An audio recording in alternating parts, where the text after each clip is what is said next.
everybody, it's John here from Astoria Ford. Yesterday I made a quick video in the rain, wind, cold, it was nasty.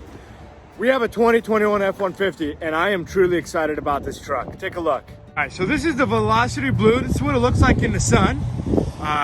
Very blue. It's the STX with the FX4 off-road package. I'll go over all those features in a minute here. It's got your backup sensors here. It's got your tow hitch, everything you need for towing. Backup camera, lockable tailgate. Here's what's special about the tailgate now.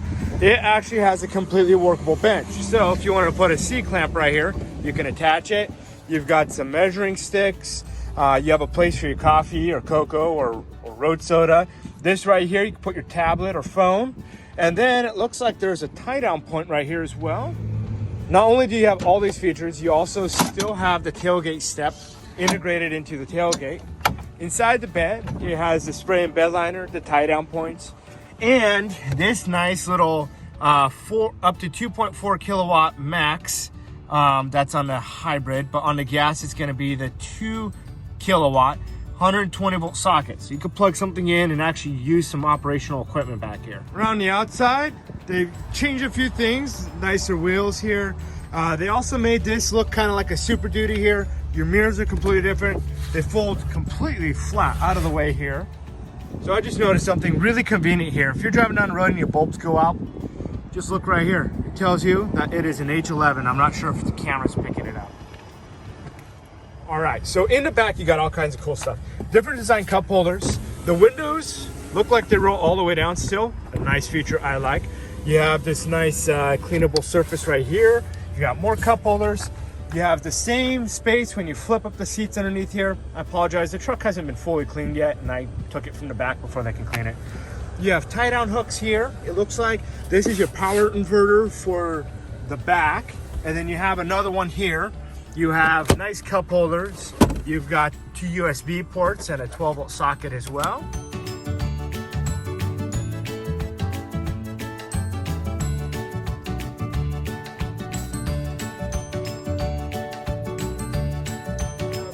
There's a lot of changes. I took this out for a drive, did a few miles around the block here by the airport, hit a bumpy road with a bunch of potholes and a couple cattle guards. And I'm really impressed. It's actually truly quieter. It rides smoother than the previous generation, and it has more power. It gets up and goes a little quicker. I'd say this rides like a high-end truck. It really does. And this is a base model. Inside, you still have your power windows and power locks, a little bit different design. You've got your automatic headlights with automatic high beams, I believe. You have your bed lights. This right here is for your power inverter in the back. Now, if you turn it on or off, it says that it's turned off due to the low fuel. It's almost empty. Right here on the steering wheel, this is pretty much a base model. It has a lane keeping system. Cruise control, something that I really like using. When you're driving on the road, when you turn the button to turn the cruise control on, it automatically set the speed automatically without having to push another button. So just one button turns it on. Volume controls, voice command. Right here you have your menu, so you have quite a few options. You have a digital speedometer, you have your trip odometer, trip A, trip B, you have your lane driving system, lane keeping system as well. Right here on the dash, you have your trailer brake control module, a little bit different design. Your four-wheel drive, you just push a button now and it engages and disengages it. Four-wheel drive low, you got to put it in neutral before you do that. Pushing the button here will lock your rear differential. If you turn the knob, it will actually change a different drive mode. So slippery mode, deep sand and snow mode, mud and ruts mode, and a new mode called rock crawl mode. We have never seen that before on a base model truck. You also have your tow haul, of course. You got your eco mode and your sport performance mode. All these different modes change the way your acceleration works and your shifting and all that good stuff there. Now here's a cool thing, check this out. I'm gonna put it over here to the slippery mode, and what it will do is automatically engage the four-wheel drive. If you wanna go over to, let's say, the rock crawl mode, right?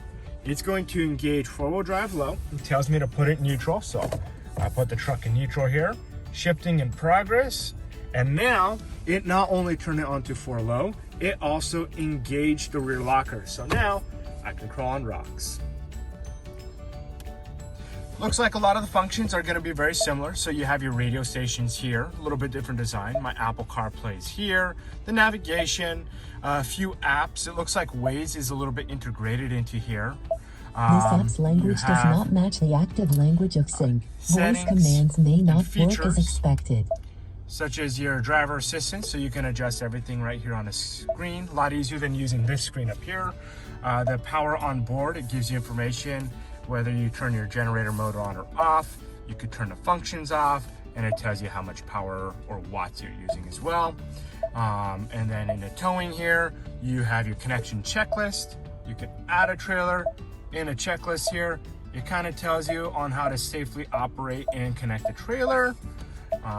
And then you also have your trailers that you can manage. So you can program a bunch of different trailers into the truck. Right over here, you have a 12-volt socket. You have a 120 volt socket in this truck right here. You've got a 12-volt socket, 2 USB ports, including the USB-C cord, and a storage compartment below. You have rubberized floor mats. Push this button. This has only been available on Super Duties. It's now on the F-150, and a nice storage compartment there. Wireless Apple CarPlay. My phone is not connected. It tells me how much battery I have, and it still has all the Apple CarPlay functions, such as your Google Maps. It has my phone, my contacts. It has my messages. It's got Gaia GPS still, Spotify. If I had Pandora, it'd show up, Waze, all those good things. And on top of that, now I can actually still use the Ford's sync navigation system while my phone is connected to Apple CarPlay. Another feature that's new is the backup camera. If you push the button here, it automatically turns on the backup camera so that you can see behind you. So I'm in park right now. If I want to see if somebody's walking up behind me, I could turn the camera on. Seats in the middle here with the seat instead of the console. They serve the same purpose. So you got storage underneath here, which is also lockable. Then you can push this button right here on the side and fold this down, which includes cup holders. And this is actually big enough for my iPhone 12 Pro Max with the case on to fit in there without sliding around. If you turn your headlights on or off, so they're off right now. I'm gonna turn the dial here. When I turn the dial, it shows up on the screen down here, so I don't have to take my eyes off the road. As these are rolling off onto dealers' lots, you're gonna see a few different models and trims and stuff like that. But if you wanna be the first one to take a look at the F-150 at Astoria Ford, go ahead and stop on in, make sure you ask for John. I am more than happy to help you.